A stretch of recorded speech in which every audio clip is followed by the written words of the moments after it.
ഇപ്പോൾ ആരോഗ്യമന്ത്രി മാധ്യമങ്ങളെ കാണുന്നു. തത്സമയത്തിലേക്ക്. ഏതാനും ദിവസങ്ങൾക്ക് മുൻപ് ഉണ്ടായ യുവാവിൻ്റെ മരണം നിപ്പ വൈറസ് മൂലമാണ് എന്നുള്ളത് സ്ഥിരീകരിച്ചിരുന്നു കഴിഞ്ഞ ദിവസം. അതിനുശേഷം കോഴിക്കോട് മെഡിക്കൽ കോളേജിൽ ഇതിൻ്റെ പരിശോധന നടത്തി പോസിറ്റീവാണെന്ന് കണ്ടെത്തിയപ്പോൾ തന്നെ സ്റ്റേറ്റ് പ്രോട്ടോകോൾ നിലവിൽ അതിനനുസരിച്ചിട്ടുള്ള നടപടികൾ സ്വീകരിച്ചിരുന്നു. അപ്പോൾ ഇന്നലെ നിങ്ങളെല്ലാവരെയും അറിയിച്ചതുപോലെ 175 പേരാണ് സമ്പർക്ക പട്ടികയിൽ ഇപ്പോൾ ഉള്ളത്. 13 സാമ്പിളുകൾ പരിശോധിച്ചത് നെഗറ്റീവാണ്.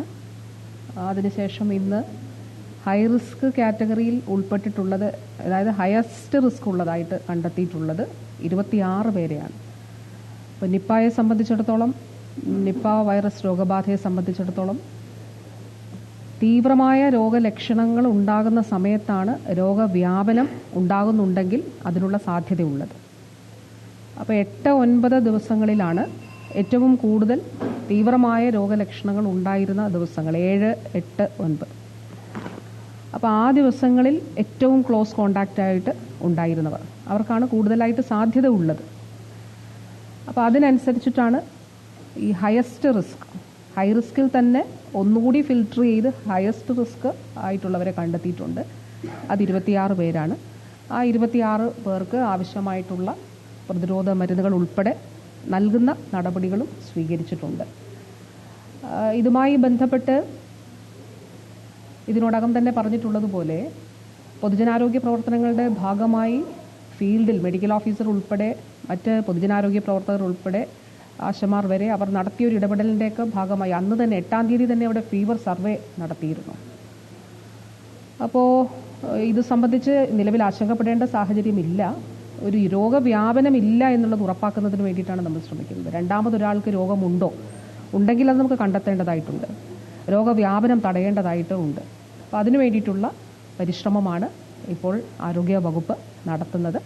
അത് മലപ്പുറം ജില്ലാ ഭരണകൂടത്തിൻ്റെ കൂടി നേതൃത്വത്തിൽ മറ്റു വകുപ്പുകളും പോലീസിൻ്റെയൊക്കെ സപ്പോർട്ട്. നമുക്ക് ചില കോണ്ടാക്ട്സ് ഒക്കെ ട്രേസ് ചെയ്യാനായിട്ട് ചില പ്രശ്നങ്ങൾ ഉണ്ടായിരുന്നു. അതായത് എവിടെയൊക്കെ പോയിട്ടുണ്ട് എന്നുള്ളതും അതോടൊപ്പം തന്നെ ആ പോയപ്പോൾ ആരൊക്കെ ഉണ്ടായിരുന്നു എന്നുള്ളതൊക്കെ സംബന്ധിച്ച് ഒരു നേരിട്ടുള്ള അന്വേഷണത്തിലൂടെ കിട്ടാത്തൊരു സാഹചര്യം ഉണ്ടായിരുന്നു. അതുകൊണ്ട് മൊബൈൽ ടവർ ലൊക്കേഷനും അതോടൊപ്പം പോലീസിൻ്റെ സഹായത്തോടു കൂടി സമ്പർക്ക പട്ടികയിലുള്ളവരെ, ഉൾപ്പെട്ടിട്ടുള്ളവരെ കണ്ടെത്തുന്നതിന് വേണ്ടിയിട്ടുള്ള ശ്രമമാണ് ആരോഗ്യ വകുപ്പ് നടത്തിയിട്ടുള്ളത്. 174 പേരിലെ സമ്പർക്ക പട്ടികയിലുള്ളതിൽ എത്ര പേരുടെ സാമ്പിളുകൾ ഇതുവരെ പരിശോധനയ്ക്ക് അയച്ചു, എത്ര ഫലം വരാനുണ്ട്?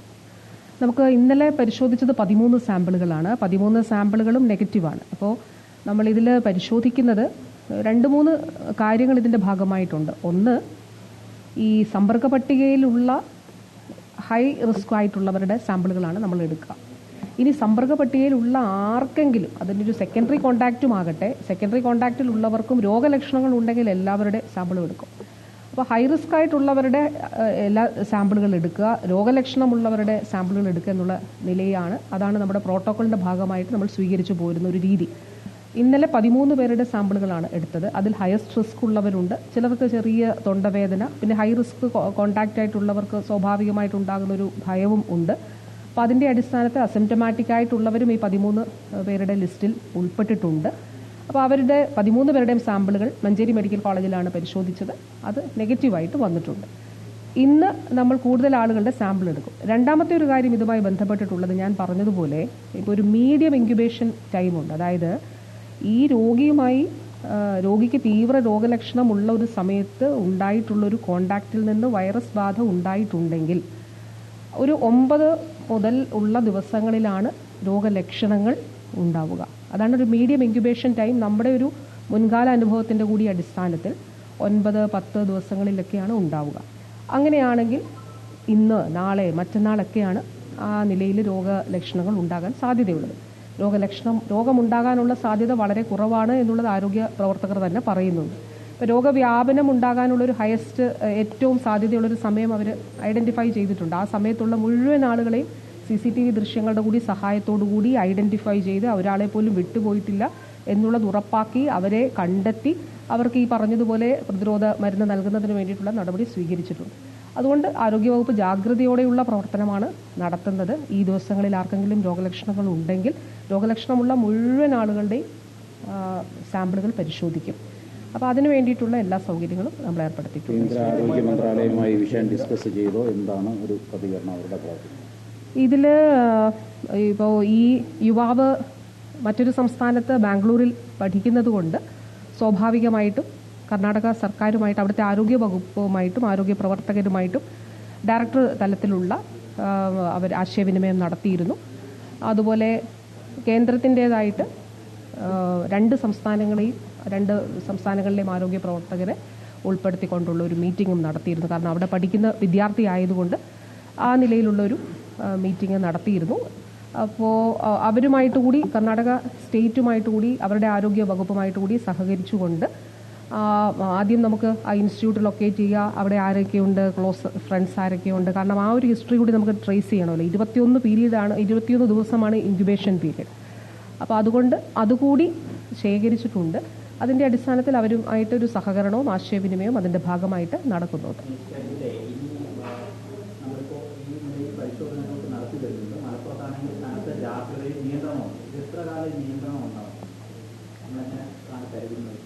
അത് നിയന്ത്രണം എന്ന് പറയുമ്പോൾ അതിന് കൃത്യമായിട്ടുള്ള മാനദണ്ഡങ്ങളുണ്ട്, പ്രോട്ടോക്കോൾ അനുസരിച്ച് തന്നെ.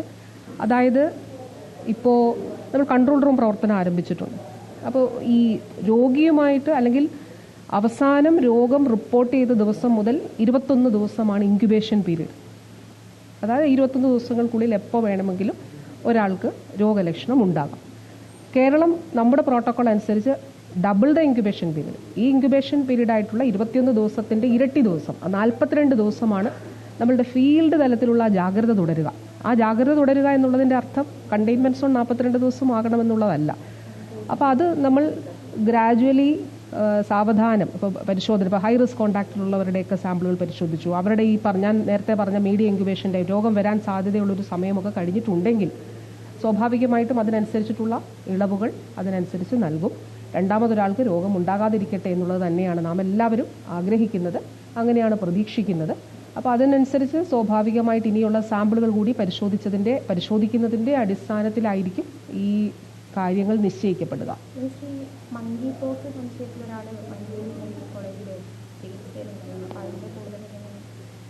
ദുബൈയിൽ നിന്ന് നാട്ടിലെത്തിയ ഒരു യുവാവിനാണ് ഈ രോഗലക്ഷണങ്ങൾ ഉള്ളത്. അപ്പോൾ വന്നതിന് ശേഷം ഈ ഒരു സംശയം ഉണ്ടായിരുന്നത് കൊണ്ട് തന്നെ അദ്ദേഹം വീട്ടിൽ കുടുംബാംഗങ്ങളോടും ഒരു വേറെ റൂമിലാണ് അദ്ദേഹം കഴിഞ്ഞത്, പ്രത്യേക ടോയ്ലറ്റാണ് ഉപയോഗിച്ചത്. അപ്പോൾ ഈ ഒരു സംശയം ഉണ്ടായിരുന്നത് കൊണ്ട് അദ്ദേഹം അതിനനുസരിച്ചിട്ടുള്ള ഒരു പ്രിക്കോഷൻ സ്വീകരിച്ചിരുന്നു. അപ്പോൾ ഇപ്പോൾ മഞ്ചേരി മെഡിക്കൽ കോളേജിലാണ് ഉള്ളത്. അദ്ദേഹത്തിൻ്റെ സാമ്പിൾ പരിശോധനയ്ക്ക് അയച്ചിട്ടുണ്ട്. അപ്പോൾ ആ പരിശോധനാ ഫലം വന്നാൽ ഉടൻ തന്നെ ആ കാര്യങ്ങൾ അറിയിക്കുന്നതാണ്. ഇതുമായി ബന്ധപ്പെട്ടാണ് കേന്ദ്ര ആരോഗ്യമന്ത്രിയുമായി നേരത്തെ തന്നെ അപ്പോയിൻമെൻ്റ് എടുത്ത് വന്നതാണ്. പുതിയ കേന്ദ്ര ആരോഗ്യമന്ത്രി വന്നതിന് ശേഷം കത്തിലൂടെയാണ് ആശയവിനിമയം നടത്തിയിട്ടുള്ളത്. അപ്പോൾ നേരിട്ട് അദ്ദേഹത്തെ കാണുന്നതിനും സ്വാഭാവികമായി നമുക്ക് ആരോഗ്യവകുപ്പുമായി ബന്ധപ്പെട്ടിട്ടുള്ള ചില കാര്യങ്ങൾ ചർച്ച ചെയ്യുന്നതിനും വേണ്ടിയിട്ടാണ് എത്തിയിട്ടുള്ളത്. അപ്പോൾ ഇന്നിപ്പം അദ്ദേഹത്തിൻ്റെ അപ്പോയിൻമെൻറ്റ് നമുക്ക് നേരത്തെ ലഭിച്ചത് ഇന്ന് ഉച്ചയ്ക്കാണ്. അപ്പോൾ അതിനനുസരിച്ചിട്ട് അദ്ദേഹത്തെ കാണും. തീർച്ചയായിട്ടും നിപ്പ സംബന്ധിച്ചിട്ടുള്ള നിപ്പയുടെ ഒരു കേസ് റിപ്പോർട്ട് ചെയ്ത സാഹചര്യത്തിൽ ആ കാര്യങ്ങളും തീർച്ചയായിട്ടും ചർച്ച ചെയ്യും. അതോടൊപ്പം കേരളത്തിൻ്റെ മറ്റു കാര്യങ്ങൾ കൂടി ബഹുമാനപ്പെട്ട കേന്ദ്ര ആരോഗ്യ മന്ത്രിയുമായി സംസാരിക്കും. ഈ മീറ്റിംഗ് കഴിഞ്ഞിട്ട് ഞാൻ സംസാരിച്ച കാര്യങ്ങളെക്കുറിച്ച് പറയുന്നതായിരിക്കും നല്ലത്.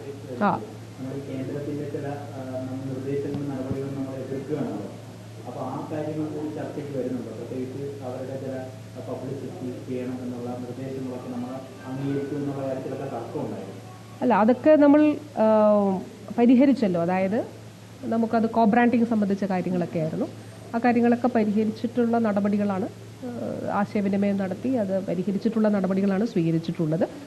പുതിയ കേന്ദ്ര ആരോഗ്യ വകുപ്പ് മന്ത്രി വന്നതിന് ശേഷം നമുക്ക് ഈ വർഷത്തെ NHM ഫണ്ടൊക്കെ റിലീസ് ചെയ്തിട്ടുണ്ട്. അപ്പോൾ സ്വാഭാവികമായിട്ടും കേരളത്തിന് നല്ല പ്രതീക്ഷയാണുള്ളത്. ഞാൻ എന്തൊക്കെ കാര്യങ്ങൾ സംസാരിച്ചു എന്നുള്ളത് തീർച്ചയായിട്ടും അദ്ദേഹവുമായിട്ടുള്ള കൂടിക്കാഴ്ചയ്ക്ക് ശേഷം അറിയിക്കുന്നതാണ്.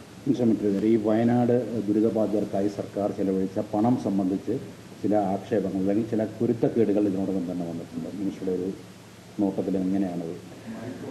വളരെ നിർഭാഗ്യകരമായിട്ടുള്ള ചില പ്രചരണങ്ങളാണ് നടക്കുന്നത്. വാസ്തവത്തിൽ കേരളത്തിൻ്റെ ഒരു പൊതു നന്മയെ അല്ലെങ്കിൽ ആ ഒരു പൊതു നന്മ ലക്ഷ്യം വെച്ചുള്ള പ്രവർത്തനങ്ങളെ ഇല്ലാതെയാക്കുന്നതിന് വേണ്ടിയിട്ട്, അട്ടിമറിക്കുന്നതിന് വേണ്ടിയിട്ടുള്ള ചില ബോധപൂർവമായിട്ടുള്ള ശ്രമമായിട്ട് ഇതിനെ കാണാനായിട്ട് കഴിയുകയുള്ളൂ. വളരെ ക്ലിയറായി ഇതൊരു എസ്റ്റിമേറ്റ് ആണ് എന്നുള്ളതും അത് വളരെ വ്യക്തമായി ഇതിനോടകം തന്നെ തെളിഞ്ഞു കഴിഞ്ഞു. അപ്പോൾ അതുകൊണ്ട് പല മാധ്യമങ്ങളും ചെയ്തത് ഞങ്ങൾക്ക് അങ്ങനെ ഒരു പിഴ വന്നുപോയി എന്നും പരസ്യമായി തന്നെ പറഞ്ഞിട്ടുണ്ട്. അതുകൊണ്ട് ദയവായി ഇത്തരത്തിൽ നമ്മുടെ ചൂരൽമലയിലും മുണ്ടക്കയിലും ഉണ്ടായിട്ടുള്ള ഉരുൾപൊട്ടലിൽ നമുക്കുണ്ടായിട്ടുള്ള ഒരു നഷ്ടങ്ങൾ വളരെ വലുതാണ്. എത്രയോ ജീവനുകൾ അവിടെ പൊലിഞ്ഞു. അപ്പോൾ അത് റീബിൽഡ് ചെയ്യുക എന്നുള്ളത് കേരളത്തിൻ്റെ വളരെ ശ്രമകരമായിട്ടുള്ള ഒരു കാര്യമാണ്. അത് സംബന്ധിച്ച് ഓഗസ്റ്റ് 17 തയ്യാറാക്കിയ ഒരു എസ്റ്റിമേറ്റ് സംബന്ധിച്ച കാര്യമാണ് ചെലവാക്കി എന്നുള്ള നിലയിൽ ഇത് പ്രചരിക്കുന്നത്. ദയവായി അത്തരത്തിലുള്ള വിവാദങ്ങൾ അവസാനിപ്പിക്കണം. അത്തരത്തിലുള്ള അപവാദ പ്രചരണങ്ങൾ നടത്തരുത്. നമുക്ക് കേരളം എന്നുള്ളത് പൊതുവികാരമാണ്. അതിലൊരു വ്യത്യാസങ്ങളുമില്ല. എല്ലാവരും ഒന്നിച്ചു നിന്നുകൊണ്ട് കേരളത്തിൻ്റെ ഈ ഒരു ആവശ്യങ്ങൾ, അതുപോലെ ആ ചൂരൽമല മുണ്ടക്കൈ ഭാഗങ്ങളിലെ നമ്മുടെ ആളുകൾക്ക് വേണ്ടിയിട്ട് അവരെ ജീവിതത്തിലേക്ക് തിരിച്ചു കൊണ്ടുവരുന്നതിന് വേണ്ടിയിട്ട് നമുക്ക് ഒരുമിച്ച് നിൽക്കാം. നമ്മൾ ആ മാതൃകയാണ് ഈ ദിവസങ്ങളിൽ ഒക്കെ തന്നെ കാണിച്ചത്.